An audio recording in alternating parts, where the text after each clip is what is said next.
Tonight on DC News Now, a DC police officer shot in Southeast. We're live on the scene with what we know so far. And held without bond. But what about the other disturbing charges on Rafael Mayorga's record?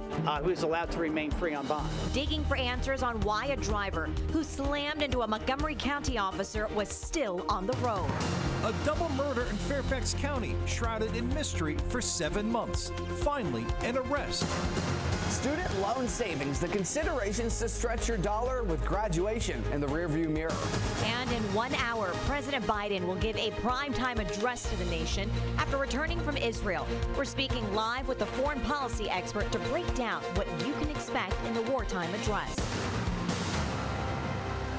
The station covering all of the DMV. This is DC News Now. Good evening, and thank you so much for joining us tonight for DC News Now at 9. I'm Tasmin Mahfouz. Hi, everybody. I'm Chris Flanagan. We are following developing news tonight in the district. A shootout in Southeast leaves a DC police officer in the hospital tonight. This all happened around 5 p.m. near Gainesville and 31st Streets. Police say they received reports that someone had a gun. Our Yamari Sisse is live at the scene where police gave an update just a short time ago. And Yamari, 3 officers were actually injured in all of this.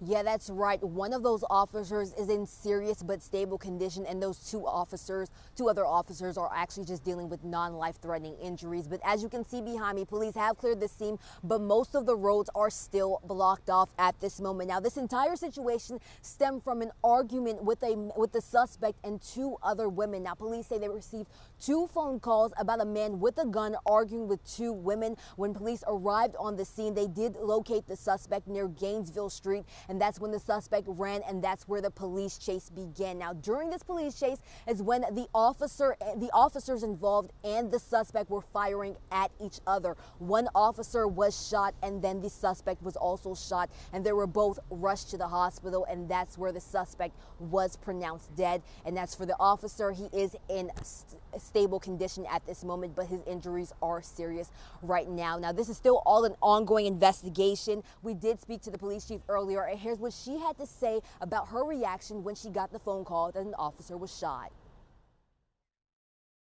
You can imagine how troubling that was and very disturbing it was for me to know that one of our officers was involved in a shooting. He was where they were where they were supposed to be, in this area, patrolling the area as we expect them to, but certainly did not expect this incident to happen today. So our thoughts and our prayers are with him and with all of our officers, and certainly the officers that were involved in this incident on today. Now, as I mentioned, another officer was taken to the hospital for non-life-threatening injuries. They haven't confirmed whether it's from a gunshot wound or any other case right now, but we are continue working to get that information for you. They also do say that a weapon was recovered on the scene, and they will be investigating that as well. But for now, this is still an ongoing investigation, and we will continue to keep you updated as we learn more. For now, reporting in Southeast DC, I'm Yamari Sisse, DC News Now. Yamari, thank you. Meanwhile, later in this newscast, we're taking a closer look into crime here in the district. We wake up every day to somebody dying, every single day. A DC News Now special, Crime in DC, Our Children Speak. Coming up at 9:30, we hear from DC's youth about fears, concerns, and their hope about their communities.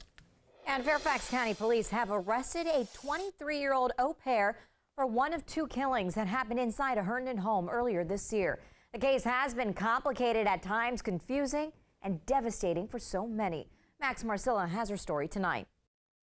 7 months have passed since 2 people were killed in a house here on Stablebrook Way in Herndon. And much like that day back in February, police are offering some information and also acknowledging there are many questions left unanswered.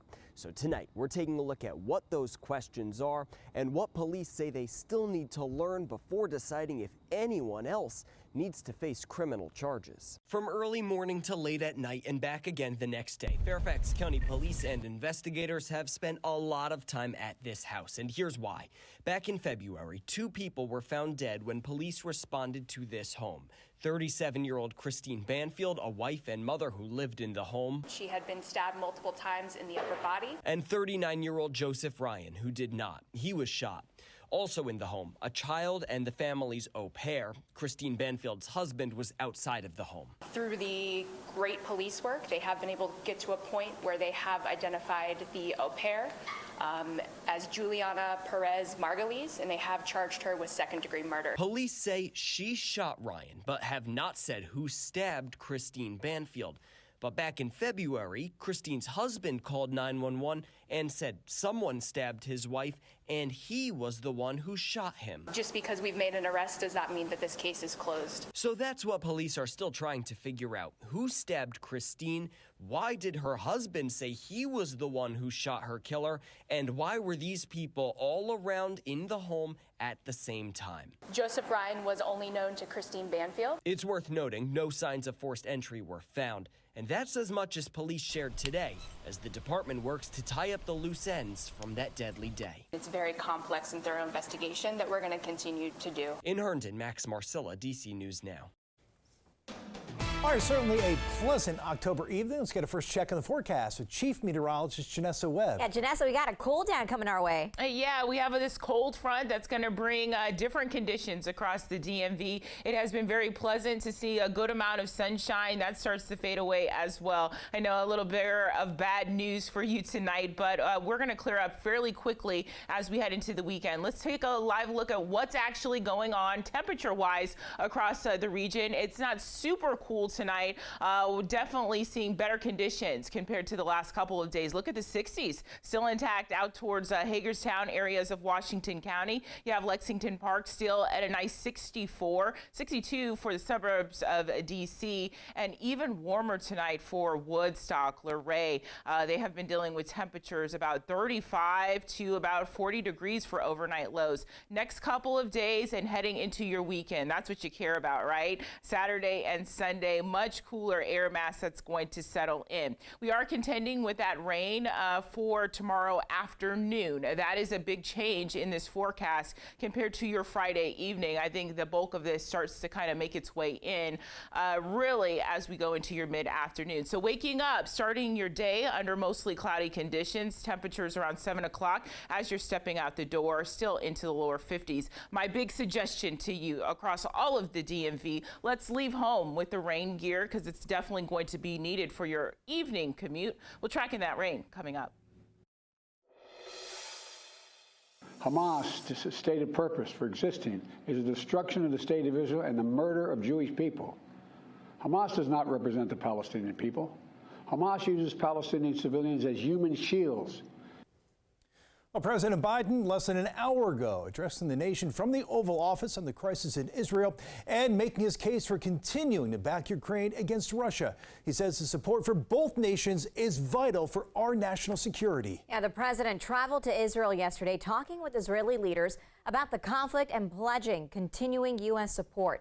Now, ahead of his address tonight, he spoke with Ukrainian President Volodymyr Zelensky, stressing the U.S. remains committed to Ukraine as well. Tonight, he says backing away from those pledges would be detrimental. To put all that at risk, if we walk away from Ukraine, if we turn our backs on Israel, it's just not worth it.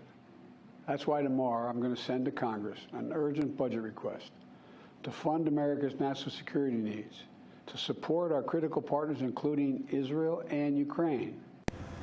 President Biden says the funding would be a smart investment that will benefit Americans for decades down the road. The president also says he has secured an agreement for the first shipment of humanitarian assistance from the United Nations to Palestinians in Gaza. Meanwhile, Israeli airstrikes on Gaza continue tonight, and Israel's defense minister is telling troops to be ready for a ground assault on the Palestinian territory, although he has not said when that would begin.